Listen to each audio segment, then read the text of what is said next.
best advice I could give to you is to get out there as much as possible.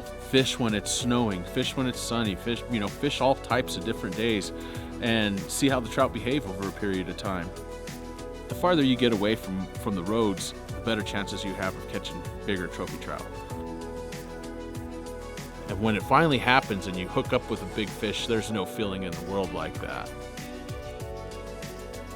I've been fishing on the Chama with my dad and my brothers since I was a little kid. Just to be able to go up there and still be able to do those things with my family and friends, I mean, there's nothing that can beat that in this world.